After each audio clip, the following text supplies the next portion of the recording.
A number of people have asked me how to make basil cigars, so I decided that a video would be a good way to do it. When you pick your basil, you cut the stems, cut it by the stems, and then you take the leaves off the stems, so that you have this. And then what's left is this. You don't use the stem or the flower, just compost that. Alright, so now you have the leaves. You have to wash them and dry them the best you can. You don't want a lot of moisture in these. You want them to be as dry as you can get. Now the purpose of these is it's a good way of preservation. If you want to preserve basil, and who doesn't, then you need to find a way that it freezes well.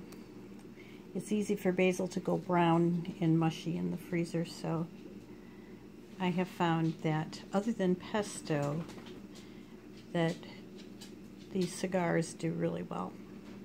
So here we go. I take the first leaf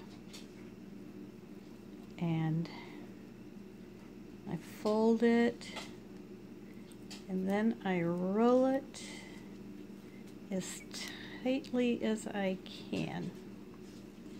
You want as little air in there as possible. And then on top of that, add another leaf and roll.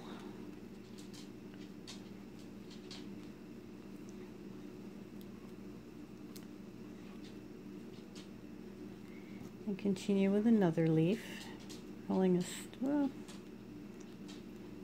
tightly as possible. It's hard to roll and try to show everything you're doing at the same time. This is pretty much it. And then I just keep doing that until I get the size I want. And I'm looking for what I judge to be a tablespoon or two of chopped basil. So now that it's rolled up, what I do is roll it in plastic, and again as tightly as I can to reduce any possible air, and then to make sure that it stays rolled the way I want it, I roll it again in a piece of aluminum foil. Crimp the edges and fold them over.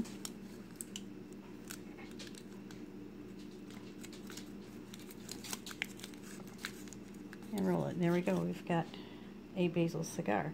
And then the very last thing I do is get a freezer bag out, throw all my cigars in, mark it with the date, and then I can take it out of the freezer at any time and use it. Here is one with the plastic on. Try to get that off. So you take it out of the freezer, and then you just need to snip it with scissors.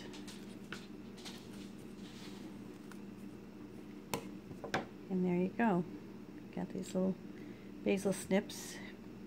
They're really great for putting on, say, sprinkling on spaghetti sauce or other Italian dishes.